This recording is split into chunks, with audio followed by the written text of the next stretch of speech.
Hey, welcome to Open Hand Farm. Today, we're out in my food forest because I seem to have a little problem.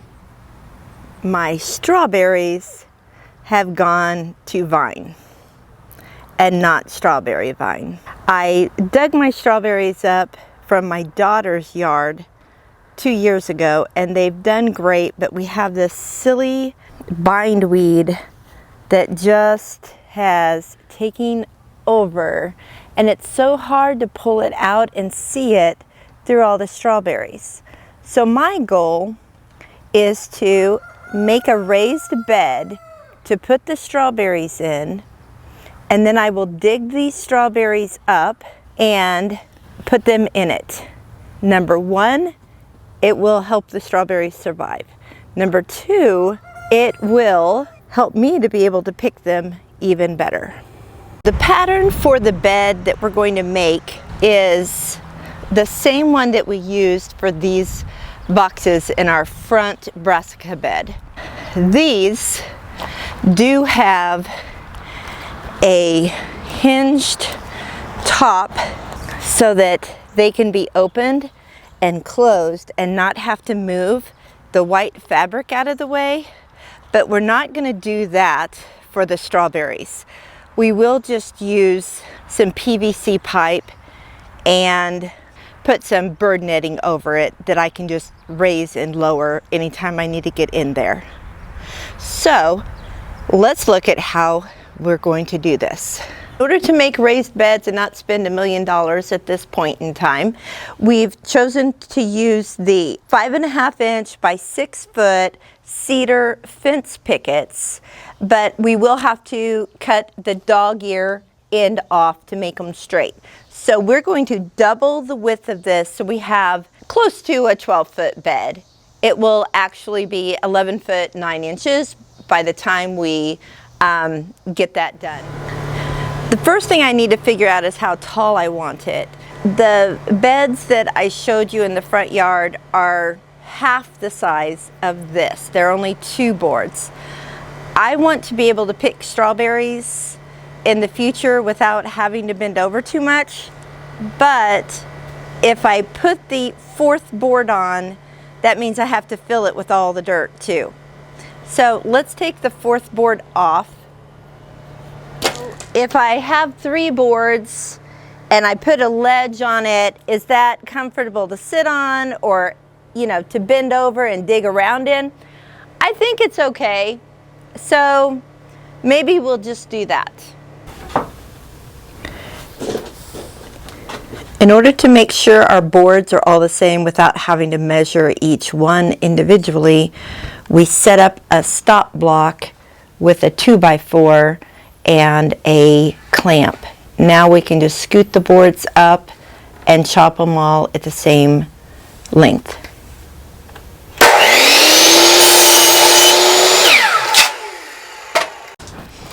We can use the stop that is on our saw for the 4-foot ends, but we just couldn't use it for the longer boards.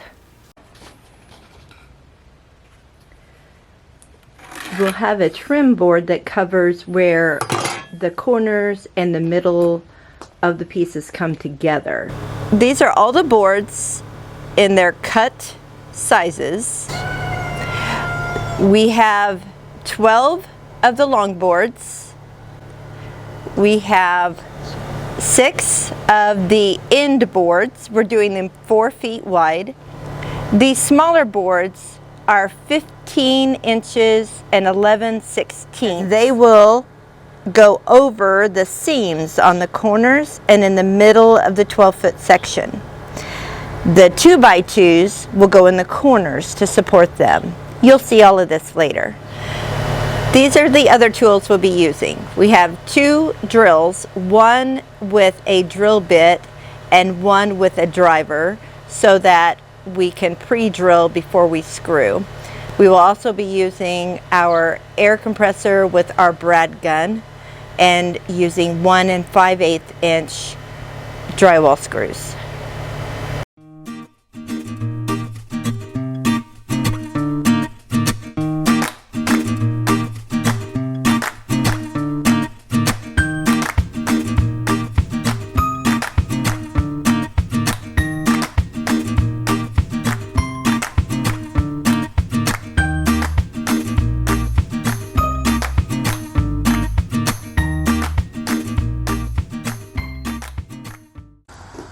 We got the other end on, and we decided we probably need to put a support in the middle as well.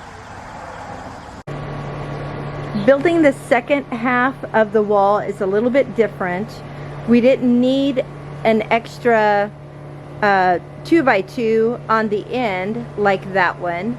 See, these over there have 2x2s on each end, but this one will meet up to a 2x2. So we held it together with boards and clamps just while we were working on it, but we will leave it now, and that will connect to the other 2x2 in the middle.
So here's what this end looks like at this point.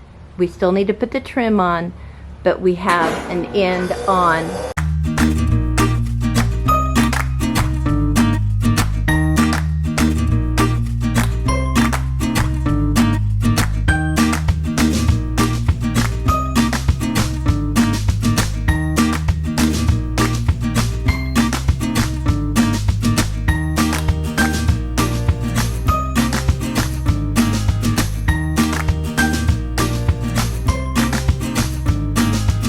This is the end of the box with the trim on. I want to show you, I had a bottom board that was kind of poking out, so we stapled one of the dog ear scrap pieces to two boards to hold it together nicely. And this is how you lay out the trim. The left side piece goes all the way to the end, and then the second trim piece goes on the front and goes flush. So at this point we have two parts. We're going to draw them together now.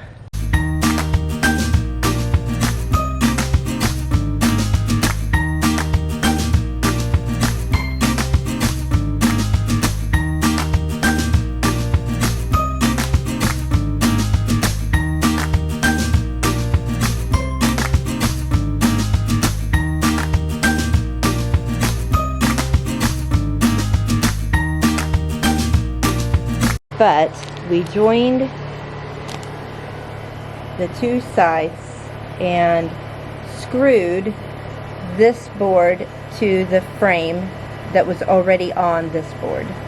Then we put our dressing board on, and we brad nailed down the middle, and then we stapled on the sides because our brads were too long and would have poked out through the wood. So here is our put together 12 foot by 4 foot strawberry bed. I hope you liked it. If you have any questions, feel free to leave them in the comments. If you liked what you saw here, subscribe